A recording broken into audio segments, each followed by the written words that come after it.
Hello and welcome back to Football Manager 2021 in the full game now, but still playing our beta save technically, although it's not really a beta save anymore, it's a full game save. It's Southampton, it is Season 3 and today is going to be the Carabao Cup final for a second season out of 3, but it's going to be a lot tougher this time as we're going to face Manchester City. But before we get to that, we do have to play Aston Villa in the Premier League. A Premier League where we are currently sat 9th place in the table. We're doing alright. As you can see, in between episodes, we played 3 further matches. We drew 1-1 with Crystal Palace. We beat Manchester United 3-2.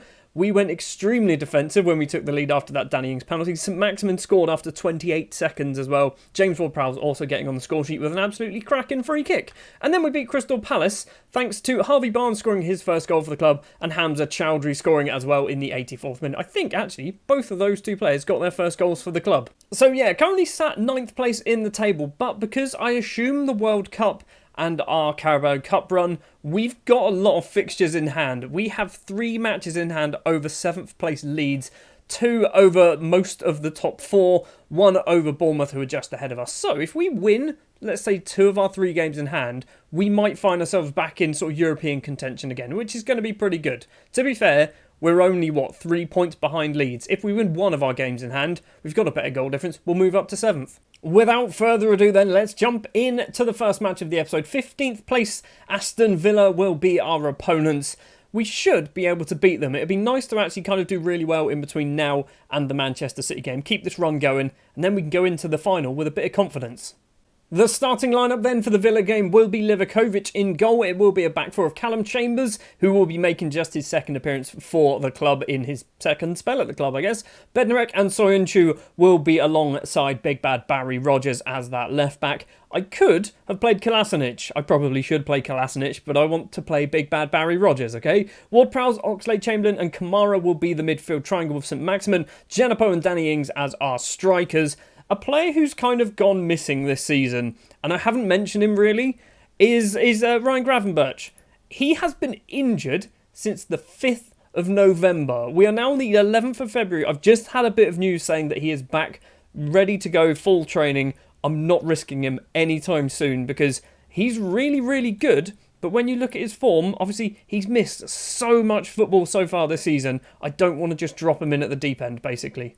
I have just realised I didn't sort my subs bench out. I dropped Kolasinac for Rogers and then didn't put him on the bench. So, yeah, that's a bit of a stupid thing to do. Right, let's do a hand on hips because we are a teapot, apparently.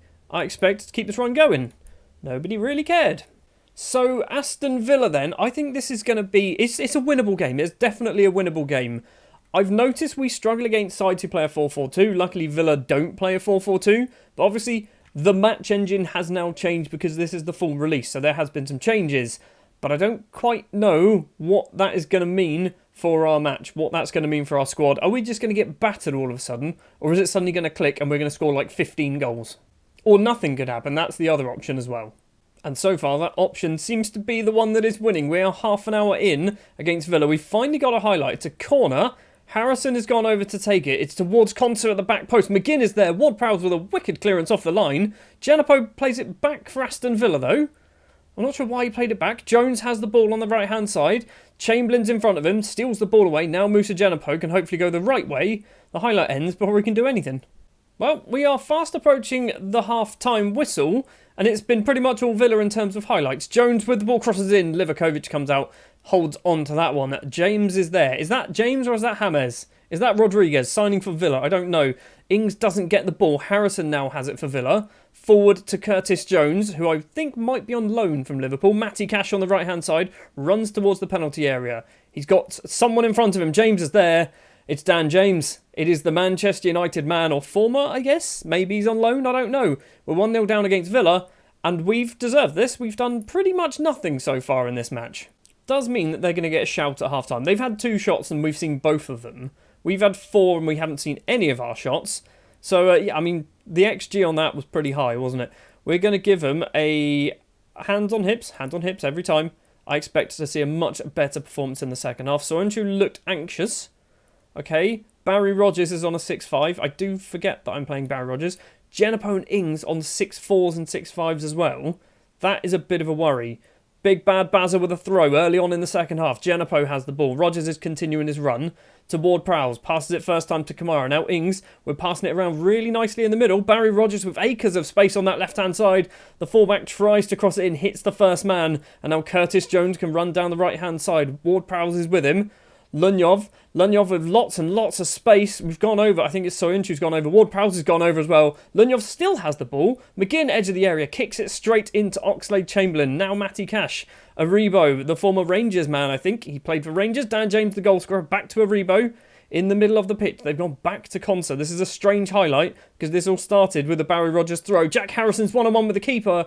Harrison's effort goes wide of the far post. It's another chance going Villa's way. Still, nothing going our way. Hold on, what? This has changed? We're going to do and encourage the entire team. People did put some smiles on their faces. We're going to need to do some changes because I can see Oxlade-Chamberlain's picked up a knock. That's not good. So Oxlade-Chamberlain's going to come off anyway for Chowdhury, who wasn't particularly fit in the first place. Genepo for Adams. Ings for Akman. That's all of our subs because none of our strikers seem to be doing anything of use at the moment. And I'm assuming it's because both of their fullbacks are just playing really well. I guess that's the problem here. 20 minutes left. Still no goals for us. Let's give them a demand more. Did it fire anybody up? It doesn't look like it did. Leeds 2-2 with Manchester City, which isn't ideal.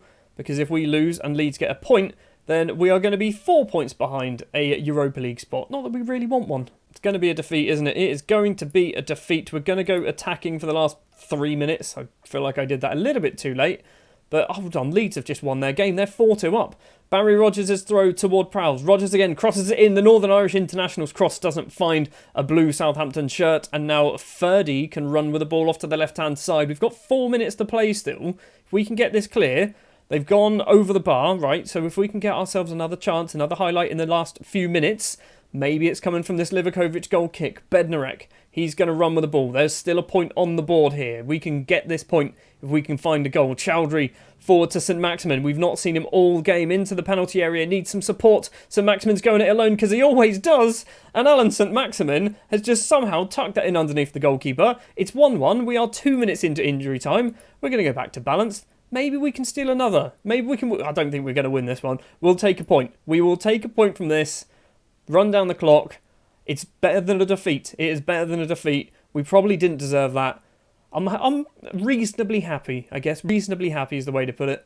Although I am going to say I'm not happy. So people do get motivated a bit. Barry Rogers was demotivated. I'm sorry, Barry. I'm sorry.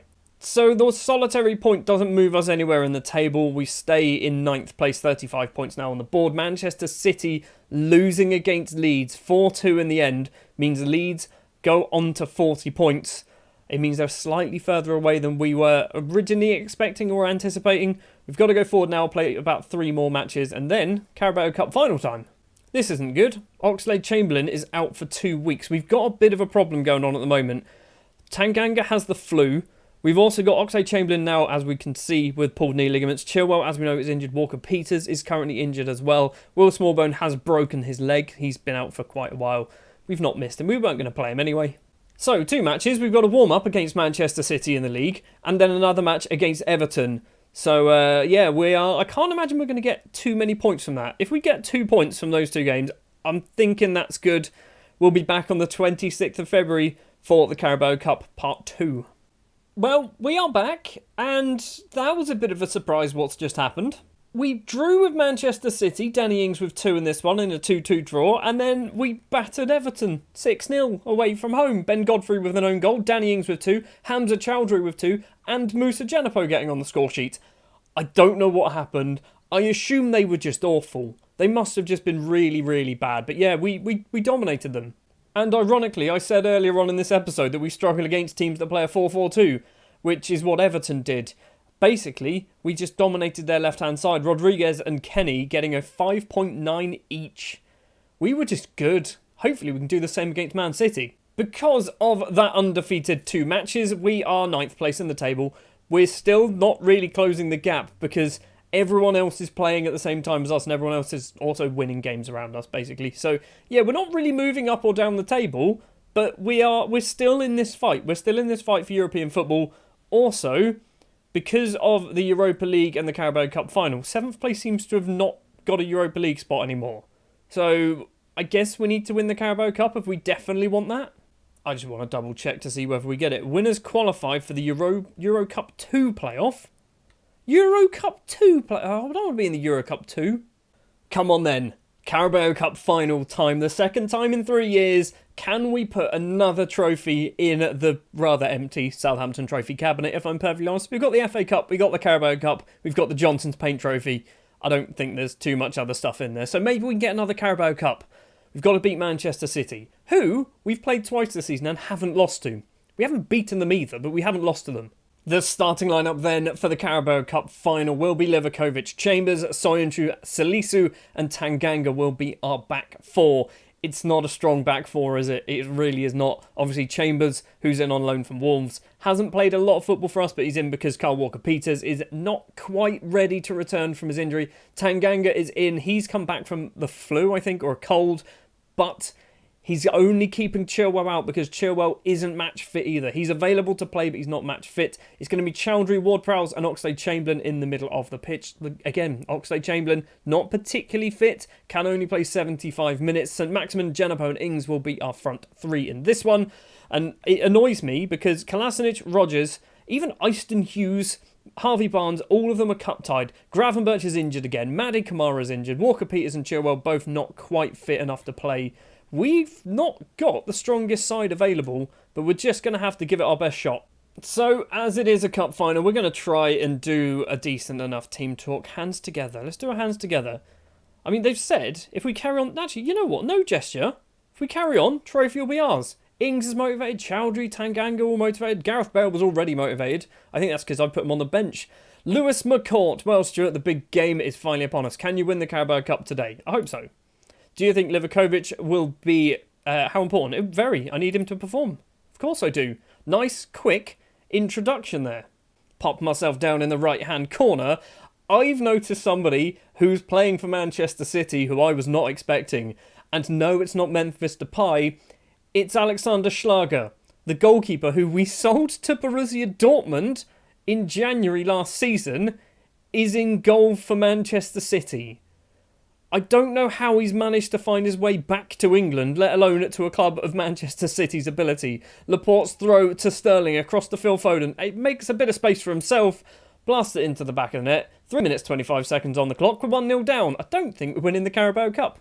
Not really the start that we wanted, was it? Not really the start at all. It's a throw. Tanganga to Genepo. 6 minutes on the clock. Cancelo steals that ball away from us. And Foden Ferran Torres keeps the ball just in play. Bernardo back to Cancelo once again. Gets past his man. Keeps going down that right-hand side. I think that's Genepo with him. Cancelo tries to cross it in. Hits Genepo. Gets it back again. Crosses it in. Sterling this time heads it wide off the post. Still 1-0, but Manchester City having all of the chances so far. You watch, Schlager's going to have an absolute world-class game of football today. He's going to get a 7.4, he's going to save a Danny Ings penalty, and I'm not going to believe it. I'm not going to believe it's going to happen. Laporte's throw finds Sterling. St. Maximin doesn't get the ball. Now Kevin De Bruyne, Phil Foden and De Bruyne pass in. Ferran Torres is in on goal, slots it behind the keeper. Is it 2-0? I think he might have been offside. Nope, Livakovic is just having a bad game, and also St. Maximin is getting thrown under the bus for that one, which I don't think is particularly fair. Well, 2-0 down after 25 minutes, and we haven't really done anything to show that we're even capable of scoring a goal, let alone 3. Tanganga with a throw to Chowdhury. Back to Tanganga. Chowdhury again. This is the worst place for us to have the ball. Livakovic finally just puts a boot through it. St. Maximin controls it. He loves to dribble. He runs with the ball past a few Manchester City players. Schlager makes a wonderful save because of course he does. He's never done that. In a Saints shirt, he played about 20 games and he never made one save like that, did he? Ward-Prowse with the corner to us. Salisu's there at the back post, but the Ghanaian defender heads over the bar. First real chances going to us there, but still not good enough to really do too much to trouble the goalkeeper. He's on a 7.0 rating now. Looking at the visualizer here on the right-hand side, Man City are trying to attack Tanganga. Every time it seems to be going down the right-hand side for Tanganga. De Bruyne has it on the left though. Sterling to De Bruyne once again in the penalty area. Tries to find Sterling across to Silva. Livakovic. What? Are you actually trying to be Alexander Schlager in this match? We're 3-0 down at half-time. Livakovic has to be taking blame for that goal, right? He has to. Do we throw a water bottle? We can't. Let's not throw a water bottle. Hands on hips. I expect to see a much better second half. I mean, we just play the fullbacks. Tanganga and Chambers just not playing well. Danny Ings, Janapo, St. Maximin all not playing very well at all. But I don't really know what we can do because they've just... I mean, they've beaten us already, haven't they? They've scored 3 in the first half. Livakovic with a free kick for us. We're 5 minutes into the second half. Chowdhury. Why are we passing it to Livakovic constantly here? Ward-Prowse has it. Back to Soyuncu. Now James Ward-Prowse has a bit of space to run into. Ings to St. Maximin. He's been tackled, keeps hold of it. Forward on the right-hand side is Callum Chambers. Is he going to get a cross away? Can he do it? Can he cross it in? He does. Janapo's at the back post. Straight into the hands of Alexander Schlager. It's still 3-0 to Manchester City. Schlager's on a 7.2. I knew it was going to happen. I just knew he was going to have an absolutely outstanding performance here. Right, let's do some changes because nothing's working. Gareth Bale is coming on for St. Maximin, who's on a 6-3. We're also going to do Ings off for Shea Adams. We're going to do Tanganga off for Eric Bailly. I know Eric Bailly's not a left back, but neither is Tanganga, to be perfectly honest. And Bailly has the pace and the strength, so hopefully he can just flatten absolutely anybody who wants to run past him. I've just given them a fire up shout and it actually seemed to work, but there is a chance going Man City's way. It's off the bar. Salisu manages to scuff the ball clear, but possibly not clear enough. Tonali across to De Jong, back to Tonali, forward to Raheem Sterling. It's a wonderful tackle by Soyuncu. Tonali once again, Valverde. I mean, look how good the Man City team is. Half of those players that I've just mentioned there were substitutes. How good are those for subs? Not a good performance then. Not a good performance at all, but we do get to see the presentation for Manchester City and annoyingly Alexander Schlager. How did Schlager play so well? How did he do that? I don't really want to see this, but I feel like you lot probably do want to see this. So Manchester City then, doing a lovely little jiggle and a dance. Look at Schlager dance. It's annoying me. It's annoying me that it's Alexander Schlager. Could have been anyone. Could have been Joe Hart for all I care. But no, it's Alexander Schlager who basically prevented us from winning this. I mean, it wasn't. We were also pretty awful. But Manchester City are champions. They're going to the Europa League too. Good on them. Yes, that's right. We're throwing a water bottle in the Carabao Cup final because my assistant recommends it. People are demotivated. I mean, of course you are. I've just thrown a water bottle at you. But quite a few of them did seem to get a bit motivated from it. Chambers, Soyuncu, Salisu, Oxlade-Chamberlain, Diallo even was focused. Ali Akman on the bench. By Bale and Shea Adams all getting focused. The people who were demotivated, for the most part, were the ones that played badly, apart from Ward-Prowse. Well, 3-0 then. 3-0 it was in the end, in the final. It's a defeat, but at least our name is on the trophy. Our name is on the trophy. There you go. Past winners 2020-2021. Southampton won the League Cup. Although I don't think we can do that in real life because I feel like we've been knocked out by Brentford. Anyway, we won it in this game and that's all that matters. Well, I guess that is going to do it then for this episode. It was a bit of a weird one, wasn't it? A bit of a weird one. 1-1 draw with Villa. We then beat Everton 6-0 off camera. Then losing 3-0 against Manchester City. Next episode, we're probably going to make our way into this extremely busy April period. So we might have Bournemouth, or maybe we'll do Fulham actually. We might do Fulham and possibly Chelsea. We might do something like that. Basically, next episode, we're kind of going to run towards the end of the season. Maybe we'll have 2 episodes left of this season. Of this save, actually, to be honest. Thank you very much for watching this episode. If you did enjoy, do please remember to leave a like. If you are new here and you want to see more, hit the subscribe button. I will see you in the next episode, so make sure you ding the bell as well so you get notified whenever that is released. Right now, I don't quite have a release schedule because of other things going on, but I'm hoping to get them at least every other day. That is the plan. So yeah, make sure you have that bell dinged so you get told when the next episode is released. Thank you very much, and I'll see you in the next one.